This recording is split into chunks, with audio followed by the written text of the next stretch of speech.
So first I am developing the up counter. Okay. So I am declaring as a name as up counter. For my up counter, what are my inputs? One is clock, another one is reset, and there is no inputs. Based upon the clock only, the output will be generated, right? Output which uh, we are planning to develop a 4-bit counter, right? So I am declaring as a 3 down to 0. I am taking the size and I am taking as my output pin as out. Okay. Always at the rate passage clock. At every passage clock, it will give the output. Okay. And we will verify that. Okay. If our reset is 1 means if we declare like this, it by default we take it as a 1. Our output equals to 0. It means our circuit is not working. Else, if reset is in 0 means our output equals to every time for every clock it has to be increased, right? 40. Uh, so out plus 1. Okay. Here we started the beginning, so we have to end after the end module. Okay. This is the code for up counter. We will save this code. Here I am giving the up counter dot this. I say now we have to compile this code. So here I am giving a command as verilog up counter dot this. If you see here, my up counter code is successfully compiled. Now we will write a test bench for it. Okay. In test bench, we can see how it's working. Here I am again declaring one name up counter TG. Okay, because it's not easy, right?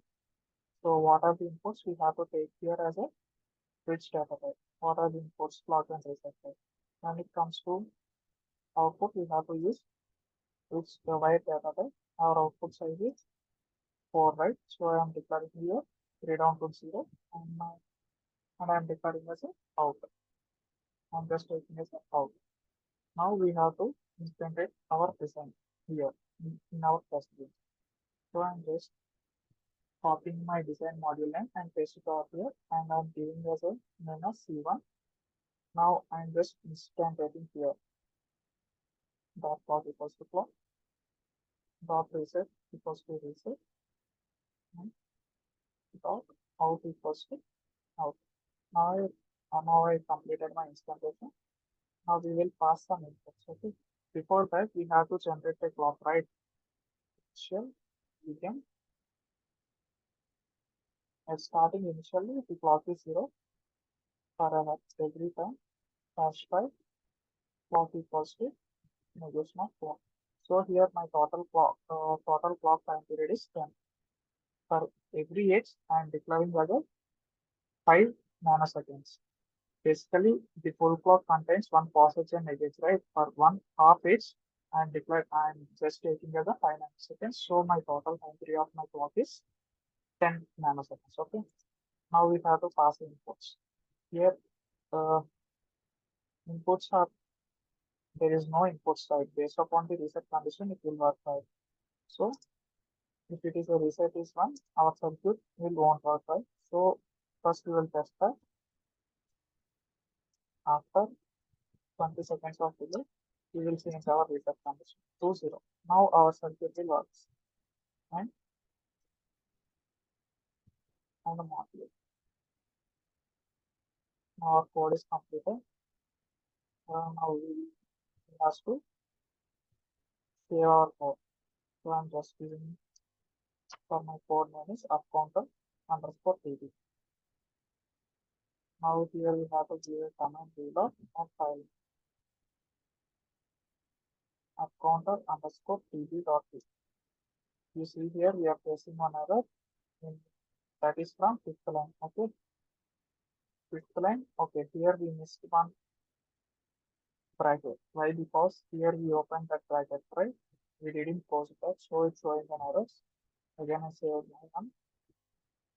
Now again, I'm compiling. If you see here, there will be a zero errors. Now we have to simulate our code. So I'm using this in command and I'm just copying my Testbench module name and paste it over here.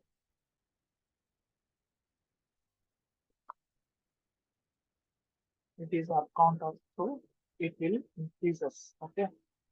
For every clock cycle, one step it will be increased. Now we will see that in a waveform. Okay. Now all the inputs and outputs were added in the waveform. Here I am just pressing the run. If you see here, up to my reset is low, up to that it is zero. When it is a reset is when it is my reset is low, at that time only my circuit will work like. When my reset is one, at that time my output is zero.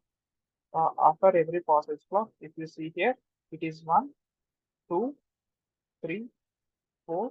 Every passage clock only it's getting. Why? Because we are given in always block, we are given a condition as passage, right? So it will increase us. If you want to see more waveform, you can press again run.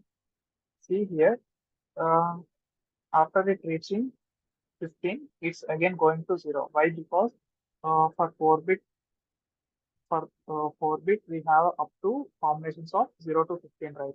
After 15, it's again comes back to 0 and it will continue. Okay. This is how we have to verify the waveform.